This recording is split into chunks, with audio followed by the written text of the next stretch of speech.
have our Visionex. Ang Visionex natin contains lutein, zeaxanthin, bilberry extract, and vitamin C. Let me take also this opportunity to inform you na sometimes during specific condition, kahit bata, piniprescribe ng doctor ng Visionex. Pero be very careful. Kasi sometimes, you may be taking, lalo na kung walang prescription ng doktor, you may be taking an underdose. So kung parang sayang lang. So if you have certain eye condition, you visit the doctor, ask them this particular product so that they can tell you how many you can take. And typically, kung wala namang problema, ma-prevent lang na lumabo, you can take 1 to 2 a day. Okay? But always remember, it's like this. Each time you take supplementations at more than 1 sila, ang lagi nyo gagawin, you divide them to 24 hours. Meaning, kung dalawa yung inumin mo, yung isa, this time, then after 12 hours, yung isa naman. Wag mo tayong iinom ng lahat sabay-sabay, parang aso. Kailangan po, siniseparate nyo yan within the day so that they can actually be sustained in your blood circulation. Parang ganito, let's say an example, yung isang araw. Pag ininom mo na kasi yan ng isa, ang tendency, ang bilis niyang bababa. Sa hapon, wala ka nang naramdaman na supplementation. But, if you take it, okay, every 8 hours, what's the tendency? It's consistent to be in your blood level. So, you feel better. So, ibig sabihin dito po sa supplementation, alam nyo din dapat yung science on how to take it para sulit yung produkto. So, yan yung mga na-advise namin sa inyo bukod sa pagtitinda sa butika. So, itong Visionex is particular product for the eye to prevent dryness, blurredness of the eye. Hindi po ito gamot para sa bulag kasi talaga si Lord na naman may kakayanan nun.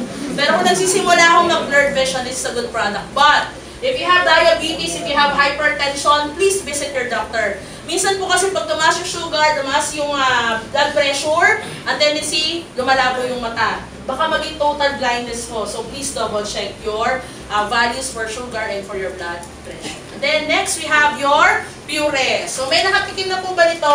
Yes! Alright. So ako din po nag-Puress. Alright. So hindi dahil hindi ako makatulog, kasi you have to remember, all of us need to sleep properly. When you sleep, you actually repair your body. When you repair your body, ibig sabihin ganito. When you have sufficient sleep, di ba, you take supplements of essentials, para silang construction materials. When you sleep, para ka nagpo-produce ng construction worker. Kung may construction worker, may construction materials, may magagawa sa katawan. But some people, even if they take a lot of supplements and they don't sleep, ang nangyayari, para silang may construction materials at walang construction worker. So, nagsasayang sila ng supplement. Kaya minsan, pag madaling araw, sinecheck ko yan. Sila Sir Jack, sila Sir JM. Online na naman. Natutulog pa sila. Okay, bakit? Kasi, sleeping is very important. Actually, from 10 p.m. to 2 a.m., that is the best time for you to sleep. In sleeping, there is actually repair. Kaya nga, di ba, pag na-comatose, di ba, pag na-comat, 10 a.m., tama, 10 p.m. to 2 a.m. So, 10 na ba? Okay na lang. Okay? Sabay-sabay na matulog. Okay? Kaya, alright, di ba yung mga na-comatose, bakit sila natutulog?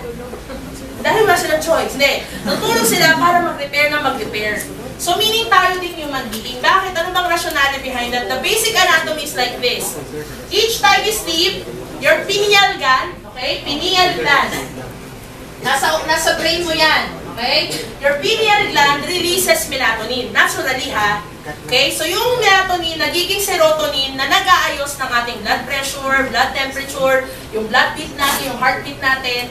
Ang problema, pag ang tao kulang sa tulog, kulang sa melatonin, kulang sa serotonin. So, nangyayari, hindi nagkakaroon ng better sleep. Ano ba ang benefit niyan? If you have a good sleep, sometimes you would observe, magigising ka in the middle of the night, tapos bigla ka maiihi. So, minsan sabihin, bigla nagising ng 3 o'clock, naku, devil time, hindi na ako iihi. Pag ginamit pa yung devil time, may gawa-gawa naman ng tao yun. Diba? So, ang tendency is that some people, they don't sleep. So, hindi sila umiihi, I mean.